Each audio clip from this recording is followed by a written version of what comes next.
जोहार, आप देख रहे हैं फास्ट ट्रैक न्यूज झारखंड, जो आपको रखे अपडेट। झारखंड में जूनियर डॉक्टरों के स्टाइपेंड संशोधन आंदोलन को Indian medical association (IMA) Jharkhand का पूर्ण समर्थन मिला है। अनिश्चितकालीन हड़ताल से ओपीडी सेवाएं बाधित होंगी, जबकि इमरजेंसी सेवाएं जारी रहेंगी। रांची के रिम्स ने आर्थिक रूप से कमजोर लेकिन मेधावी छात्रों के लिए नीट की मुफ्त तैयारी शुरू की है। इस पहल के तहत 30 विद्यार्थियों का चयन पहले आओ पहले पाओ के आधार पर होगा। सीबीएसई ने 10वीं के छात्रों को प्रदर्शन सुधारने के लिए सेकंड बोर्ड परीक्षा का अवसर दिया है।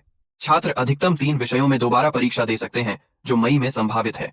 आवेदन की अंतिम तिथि 31 मार्च है, जिसे स्कूलों के माध्यम से करना होगा। उपराष्ट्रपति सीपी राधाकृष्णन ने IIM रांची के दीक्षा समारोह में शहर की सड़कों की खराब हालत पर चिंता जताई। उन्होंने मंत्री सुदिव्य कुमार से अरगोड़ा चौक से IIM तक की खस्ताहाल सड़क को ठीक कराने का आग्रह किया।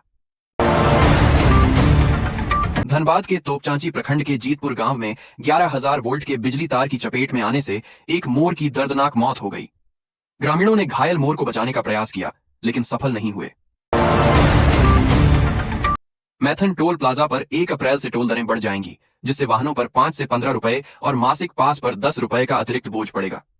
NHAI के निर्देशानुसार अब टोल का भुगतान केवल फास्टैग और UPI से होगा, नकद स्वीकार नहीं किया जाएगा। धनबाद नगर निगम ने करदाताओं की सुविधा और राजस्व वसूली के लिए रविवार को भी टैक्स काउंटर खोलने का निर्णय लिया है। ये काउंटर सुबह 10 बजे से शाम 6 बजे तक संचालित होंगे, जहां होल्डिंग, वाटर और ट्रेड लाइसेंस टैक्स जमा किया जा सकेगा। जमशेदपुर के दलमा वन्य जीव अभयारण्य के पास स्थित कोंकादसा गांव आत्मनिर्भरता का प्रतीक है। यहाँ के ग्रामीण LPG के बजाय लकड़ी पर खाना पकाते हैं, प्रकृति के साथ सामंजस्य बिठाकर रहते हैं। शहरी सुख सुविधाओं के बिना भी वे संतुष्ट हैं। ममता बनर्जी ने पुरुलिया में भाजपा पर तीखा हमला बोला। उन्होंने दावा किया कि भाजपा सत्ता में आई तो लोगों की खान पान की आजादी छिन जाएगी, मछली मांस नहीं खा पाएंगे। ममता ने भाजपा को दंगा प्रेमी और आदिवासियों महिलाओं का शोषण करने वाली पार्टी बताया। जमशेदपुर में रामनवमी पर 250 से अधिक अखाड़ों ने भव्य शोभा यात्रा निकाली। सड़कें अयोध्या जैसी लग रही थीं, जहां 13 फीट ऊंचे महावीरी झंडे और जय श्री राम के उद्घोष गूंज रहे थे। श्रद्धालुओं ने हैरत अंगेज करतब दिखाए, मनमोहक झांकियां प्रस्तुत की। पूरा शहर केसरिया रंग में रंग गया। शौर्य और भक्ति का अद्भुत संगम देखने को मिला। पुलिस की कड़ी निगरानी में यह उत्सव शांतिपूर्ण संपन्न हुआ। राजधानी में आधा दर्जन से ज्यादा लूट और डकैती की वारदातों को अंजाम देकर दहशत फैलाने वाले गिरोह पर रांची पुलिस ने अपना शिकंजा कस दिया है। रांची पुलिस टीम ने गिरोह के 10 अपराधियों को एक साथ गिरफ्तार किया है। रविवार को रांची के कड़रू स्थित हज हाउस में हज की यात्रा पर जाने वाले हज यात्रियों के लिए एक दिवसीय विशेष प्रशिक्षण शिविर का आयोजन किया गया, जिसमें बड़ी संख्या में इस साल हज पर जाने वाले लोगों ने भाग लिया। दरअसल हाल के दिनों में खाड़ी देशों की परिस्थितियों को लेकर हज यात्रियों के बीच उत्पन्न चिंताओं पर विराम लगाते हुए हज कमेटी के अध्यक्ष सह स्वास्थ्य मंत्री डॉ. इरफान अंसारी ने स्पष्ट किया कि स्थिति पूरी तरह सामान्य है। छत्तीसगढ़ के रायपुर में आयोजित प्रथम खेलो इंडिया जनजातीय खेलों ट्राइबल गेम्स में झारखंड के खिलाड़ियों ने शानदार प्रदर्शन करते हुए राज्य का नाम रोशन किया है। कुश्ती प्रतियोगिता में झारखंड ने 2 स्वर्ण और 1 कांस्य पदक अपने नाम किए।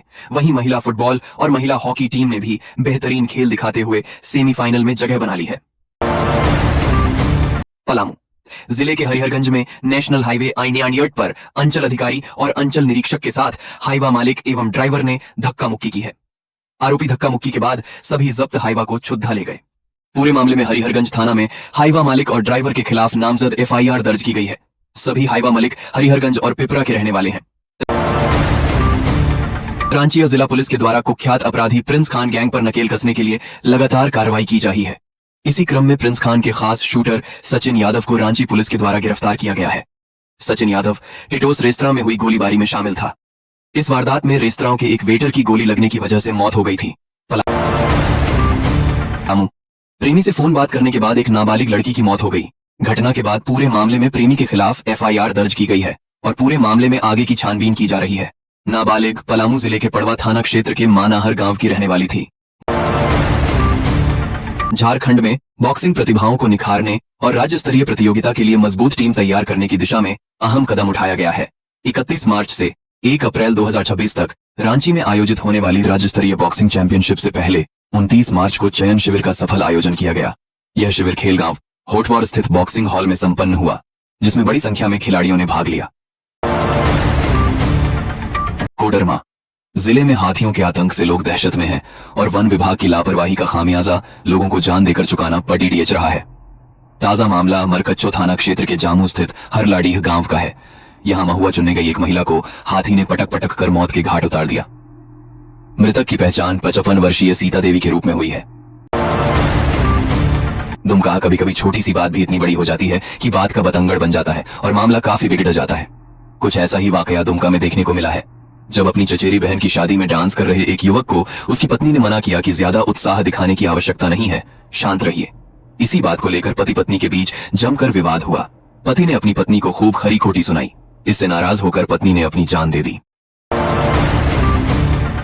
झारखंड में संचालित गैर मान्यता प्राप्त निजी और गैर सरकारी स्कूलों को लेकर शिक्षा विभाग ने सख्त रुख अपनाया है। विभाग की ओर से स्पष्ट निर्देश जारी करते हुए कहा गया है कि कक्षा 1 से 8 तक संचालित सभी ऐसे स्कूलों को 8 अप्रैल 2026 तक हर हाल में मान्यता के लिए आवेदन करना होगा। तय समय सीमा के भीतर आवेदन नहीं करने वाले संस्थानों के खिलाफ कड़ी कार्रवाई की जाएगी।